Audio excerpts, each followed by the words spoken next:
let's call a spade a spade. There is no such thing as a non-partisan election. So in the election to the to Constitutional Convention delegates, Constitutional Convention delegates, let's not call it non-partisan. Let's have a partisan election. Any political party wants to support a candidate, go. Why? Because this allows fuller participation on the part of the public.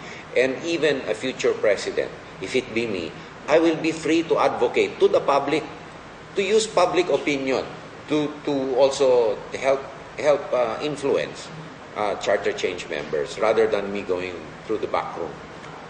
Ako sa charter change, dito sa ngayon, laban ako dyan, not now. Ako hindi ko naman sinasabing ang charter change ay 10 commandments.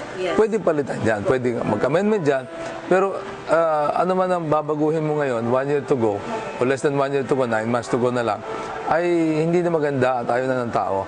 Kasi natatakot sila na baka ito'y magamit sa term extension ni numan. Sa tingin ko sa simula ng term na sino mang opisyal, kung maraming humihingi, pwede pag-usapan yan. Pero yung prosesyon tama, hindi yung mga shortcuts. Meron naman tamang proseso yan. At kung meron mga plebisito yan, mahaba kasi yung proseso na yan eh. Ngayon, kung wala namang interesado sa charter change, ba't naman kailangan pa? Kaya kung hindi ako naniniwala top priority yan, pero hindi ko naman pipigilin yan kung maraming gusto mag-amenda ng ating konstitusyon. My fundamental issue with charter change is everybody keeps talking of the how, but I'm not exactly sure if there has been a concentration of the why aspect. Now, I liken it to a house. You remove the foundation, there has to be a demonstration of increased benefits or the removal of risks for the people. It shouldn't be something capricious. Admittedly, it's an imperfect document because it was made by imperfect beings.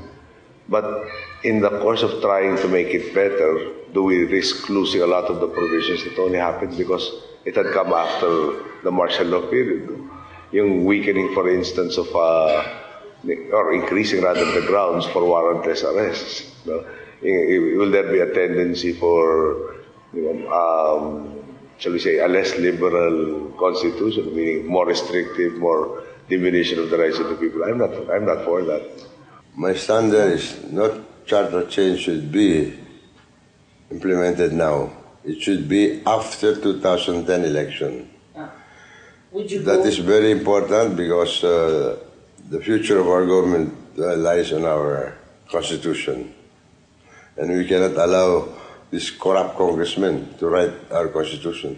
Yeah, charter change now, CONAS, especially through CONAS, is totally unacceptable because the CONAS that will be done, if it's done now by Congress, will actually make our situation worse. Because number one, it will legitimize an existing government that is not legitimate.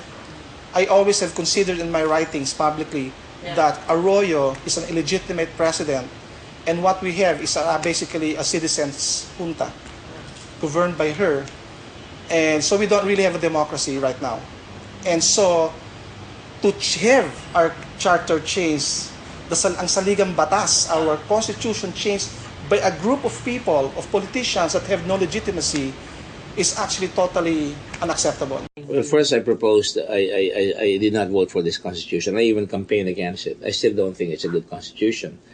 But I think I'm respecting the perception of the public that whenever a president suddenly offers charter change, without even saying what he's going to change, then he's suspect.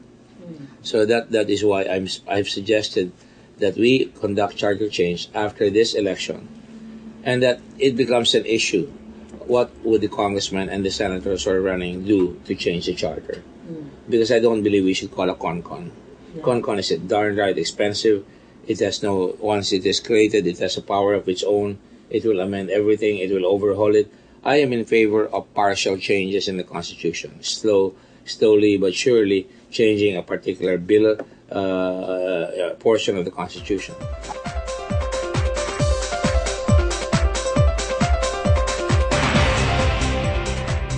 I think it should be addressed not specifically, but by giving Congress or regional bodies, I don't mean the ARMM or whatnot, the flexibility to deal with situations. For example, giving enhanced autonomy to rich regions We need a charter amendment for that right now. But why don't we just give Congress that flexibility to do so?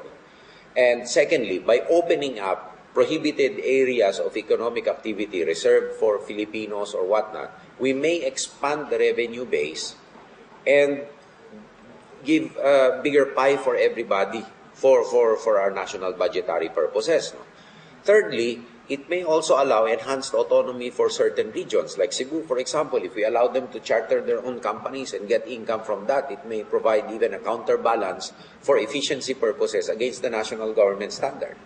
Kasi ako, kaya nga sinasabi ko na hindi naman pwedeng hindi natin papakinggan yung ibang sektor ng ating lipunan. Kung halimbawa, marami tayong mga kaibayan sa Mindanao na gusto nila amendahin ng konstitusyon, okay lang yan. Basta sinasabi ko nga, pag-usapan ng tamang proseso, wala akong nakikita problema dyan. Maski nga pag-usapan ng federalism, okay din. Maski pag-usapan yung ibang form of government, okay din. Basta kailangan tama ang proseso. One of the most outrageous things is that they also want to change the economic provisions of the Constitution so that the Philippines can be sold to basically people with money abroad. Yeah, 100% ownership. 100% ownership. For example, the ridiculous deal with China. Long-term lease, 1.2 million hectares, which was shelved after the ZTE scandal broke through. But there's also Japan, there's also London, there's South Korea. No, I don't think we should. think so. I don't think the tail should wag the dog. I think it's important that we see what's best for all of us. Obviously, we have to respect the fact that our brother Muslims feel that they have been abused, and I think they have been. The policy before of allowing go west or go south, young man, in our case, in the United States, it was go west. Yes. In the Philippines, it's go south. That has happened, and that cannot be changed anymore. So we have to live with that. And I think the only way to equalize the situation, and I think I've seen many Muslim Filipinos who are very articulate, very well educated, and they love education, is to equalize by making sure that we provide education in these areas, provide the necessary economic development, and I'm talking about not just economic development as a ho-hum, but economic development, at full blast.